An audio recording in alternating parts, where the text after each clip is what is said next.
In lesson 4 of labor market discrimination, we're going to estimate the wage differential between male and female using regression analysis.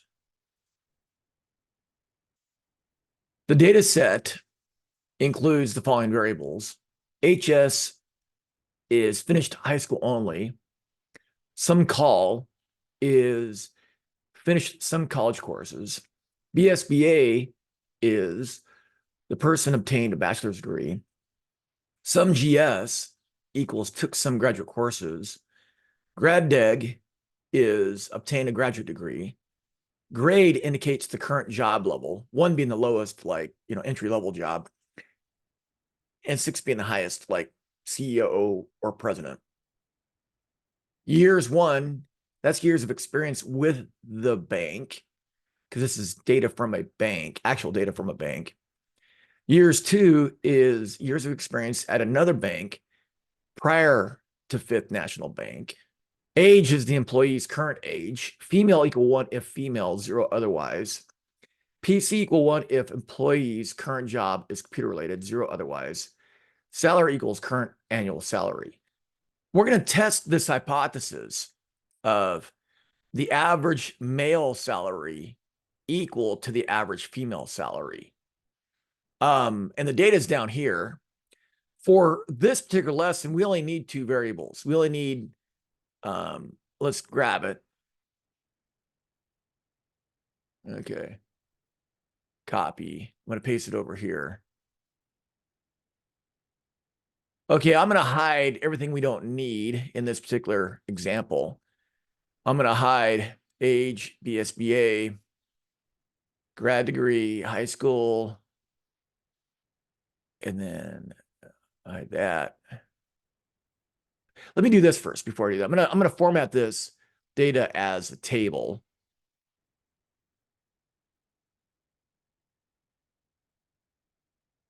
Format as table. I'm going to just pick one of them. Then okay. The good thing about highlighting as a table is you can sort the data by column easily. So I got non-females on top and females on the bottom. Okay, so that's kind of a cool feature. And then I'll go ahead and hide these columns. I'll unhide them for the next lesson, and I'll hide that. Hide that. All right, I'm going to show you how to do a difference in mean test first, and then we're going to replicate it with regression. So let's click on data here, data analysis. To sample, we'll assume unequal variances first. I'll hit OK. Variable 1 is male, so we're going to highlight the salaries where female 0. Okay. Variable 2 are the salaries where female variable equals 1. So these are all females here.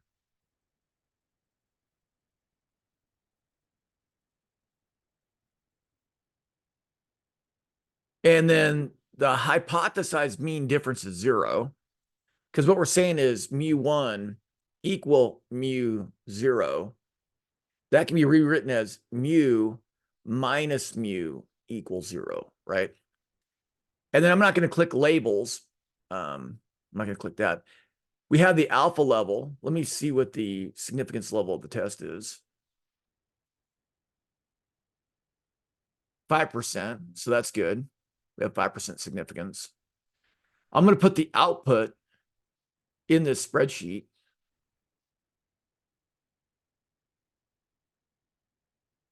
Right here, an 01. And I'm going to hit OK. Then I'm going to auto fit. Whoops, let's do this. Okay, I'm going to change the number of decimal places. Now, variable 1 is male, right? So I'm going to replace that with male. I'm going to replace this with female, all right? How does Excel get this? Well, it does equal average and then calculates the average of these, right? Where female 0, it calculates the average, right? And it does the same thing with female, all right?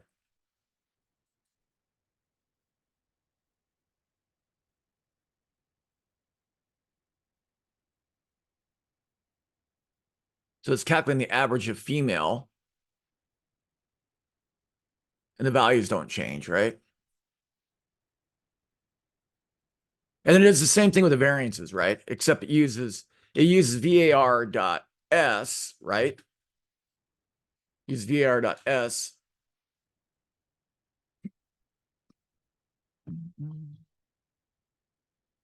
So there's the variance. Notice the variance for female is a lot larger. What I'm going to do is I'm going to copy this part here. I'm going to type equal var.s. I'm going to paste the row range, right? The cell range.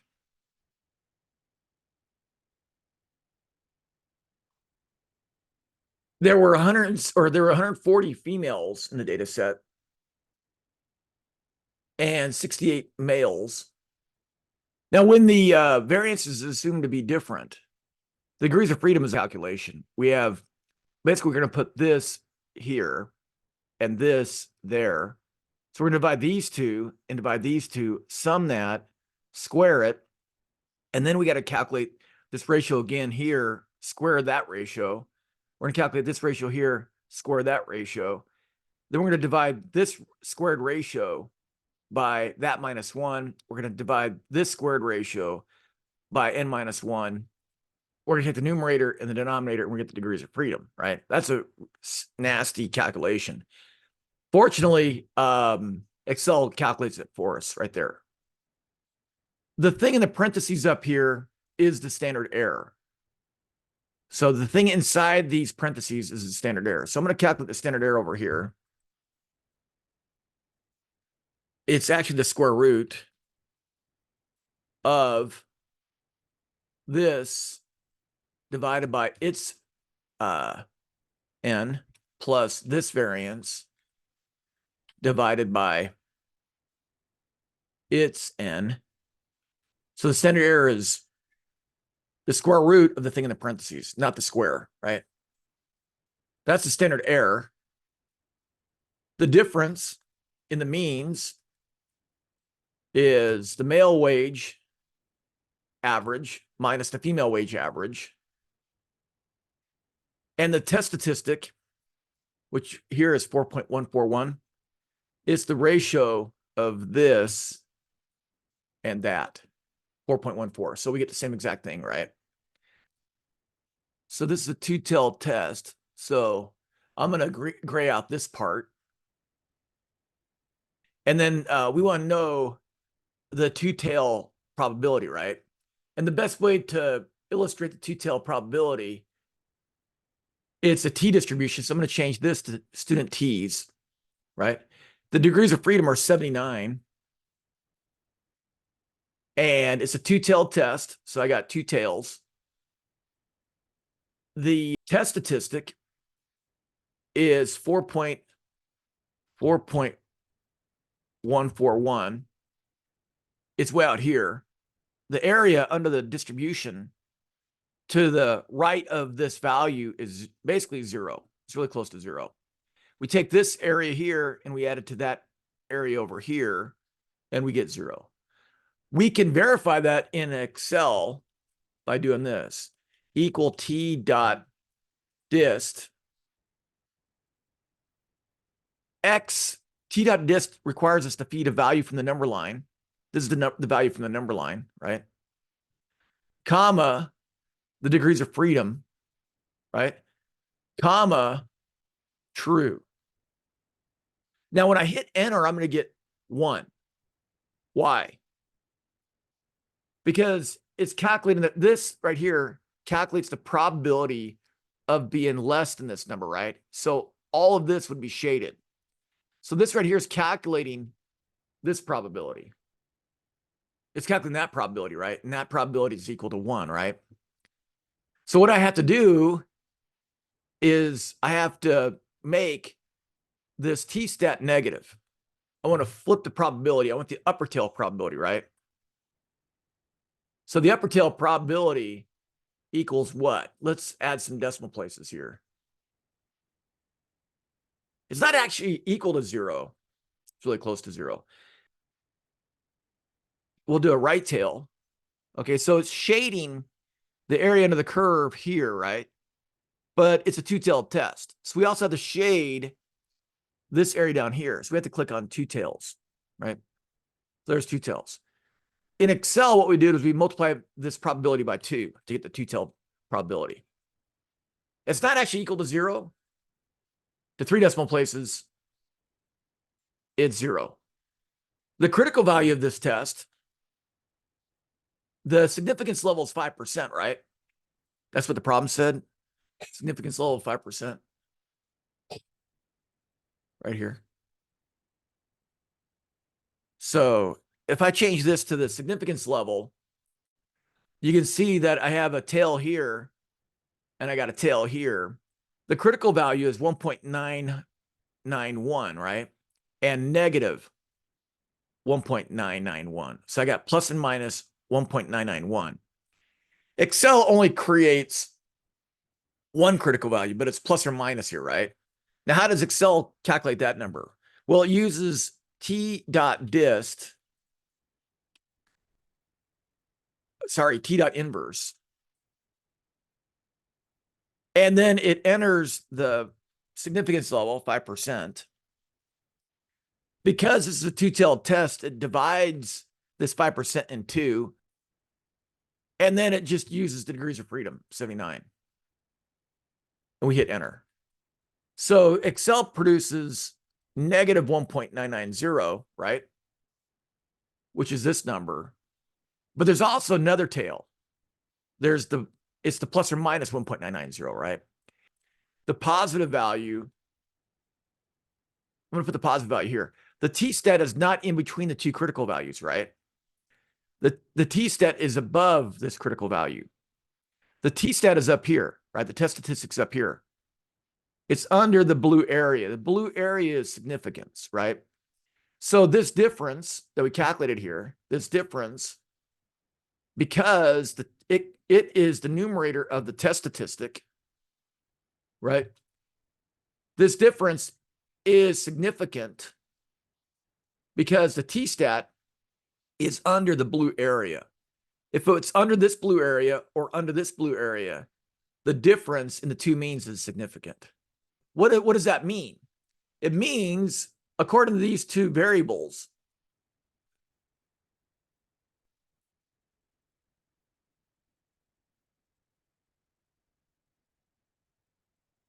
we're going to conclude that males make $8,295.51 more than females. Now that agrees with what we did in the education chapter, right? In lesson 3 of education, the female coefficient was a negative 0.4395, and it was significant. And we interpret that coefficient. We found that earnings of female workers are 35.56% less than male workers, right? So let's do that right here. Let's do this divided by male. And in here we get 18%, right? Not quite the 35%. We get 18%. So in this data set, females were making 35.56% less than males. At this bank, females make 18% less than males, right? Okay, that's one way to do this test. Another way to do this test, we're going to do the same exact test, but we're going to assume equal variances. And we're going to go through this a little quicker. So the first one is the male salaries, right? Male salaries. Then we have the female salaries, right?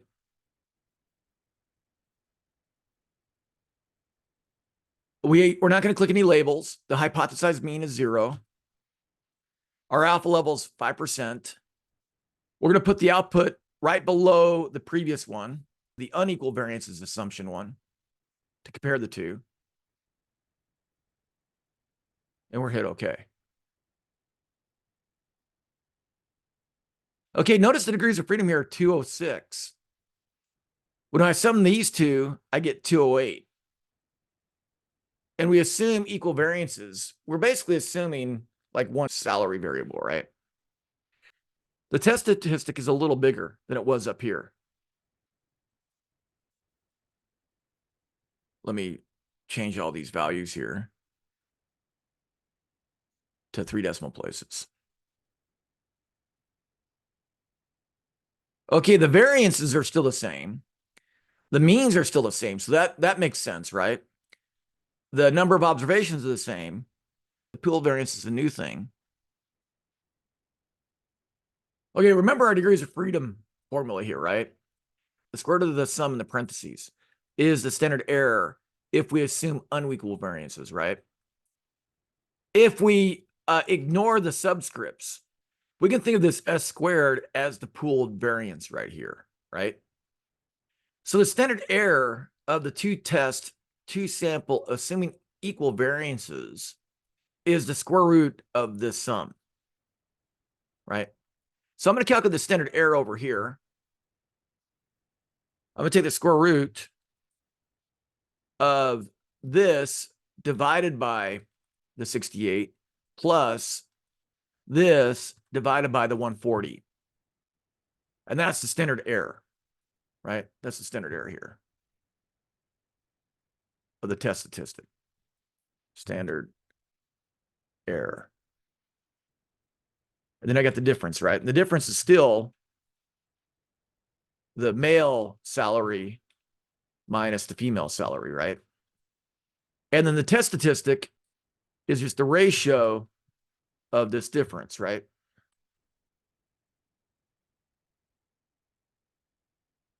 So here I got my calculation, and then I got Excel's calculation, right? There's Excel's calculation, and there's my calculation, exact same number, okay? Now, why did I do that? Well, I did that because I'm going to now show you how to do this problem with Microsoft Excel's regression function. Okay, so the null hypothesis here is the male average equals the female average.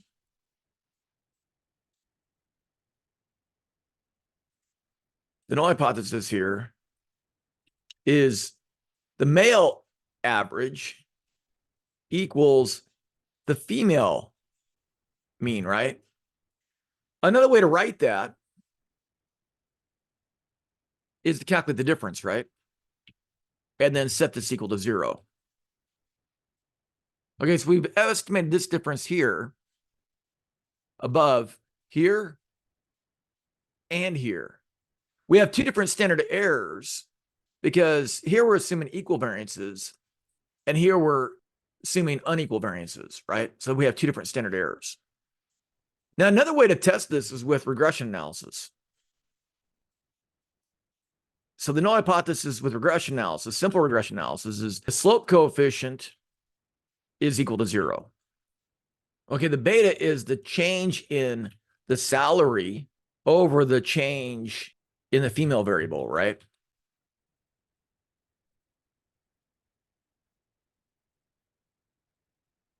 Okay, in a simple regression where we regress salary on the female, right? We're estimating or predicting salary based on this one variable female. The beta coefficient is the change in salary over the change in female. And female goes from 0. When female is 0, we're talking about male salaries. When female increases to 1, we're talking about female salaries, right? So when this goes from 0 to 1, we're going from male to female, right? So this is what this beta equals here, right? It's the change in salary over a 1-unit change in female. So we're going to do regression analysis to estimate or to perform this test. Okay, so let's go up here to data analysis. And we'll go to regression. Okay, so the Y range is the thing that we're going to predict. So salary all the way to the bottom, right? And then the X is the ones and zeros with the female variable, right? This time we're going to click labels because we've included the words female and the salary, right? They're in row 1 here. And then we're going to put the output range below what we've been doing. We're going to put it down here, right? And I think that's it. And then we hit OK. Okay, so we got our regression statistics here, right? Let's reduce these to the decimal values to 3 decimal places. We're going to go home number, shrink the number of decimal places to 3, right? I'm also going to get rid of the confidence interval down here, right? I'm going to get rid of this stuff. Does anything look familiar? Well, for the female variable, the slope coefficient is 8295.513. Well, that's the estimated difference in the two means, right? Estimated difference in the means. What about the standard error that Excel produces? 1564.493. That's this value here, right? To 3 decimal places. So when Excel, when we run this regression, the simple regression, it's under the assumption of equal variances. Now, remember from your stats classes, right? Regression requires homoscedasticity. Homoscedasticity is equal variance, right? So that's what we're getting here. We're assuming equal variance, right? The standard error is identical to the standard error in the t-test with equal variances, right? Which is cool. Our test statistic is the same as it is here, right? 5.302. And our p-value, this is a two-tailed p-value, it's identical to this two-tailed p-value, right? Right there, right? It's identical to it. When you do simple regression to estimate the difference in some average, right? What you're really doing is a t-test, 2-sample test, assuming equal variances, right? And the coefficient is the difference in the average salaries of the two groups of people, right?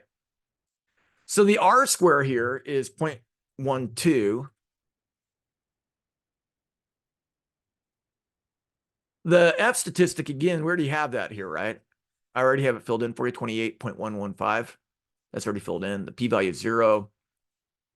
The female coefficient is a negative, right? It's a negative 8295.513. The standard error, the test statistic, and the p-value.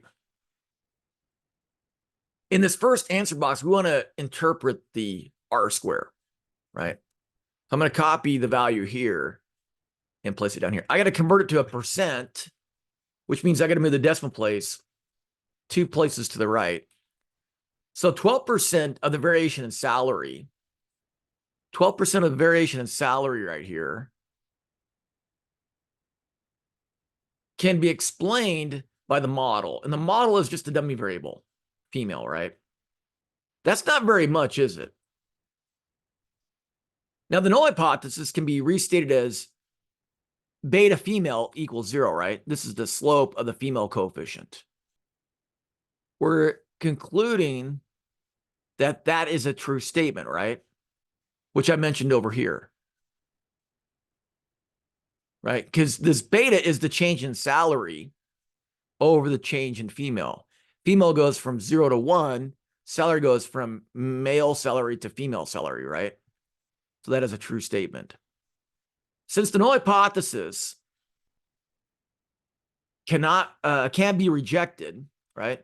The t-stat is huge. which means this is significantly different than 0, right? When that is significantly different than 0, we can reject the null hypothesis. The estimated female coefficient implies that the average salary of female bank employees is $8,295.51 less than the average salary of male bank workers. That's what that coefficient implies, right?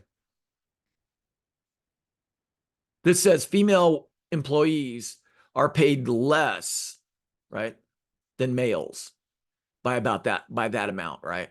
That's the average difference in salaries, which confirms the finding we had here, right?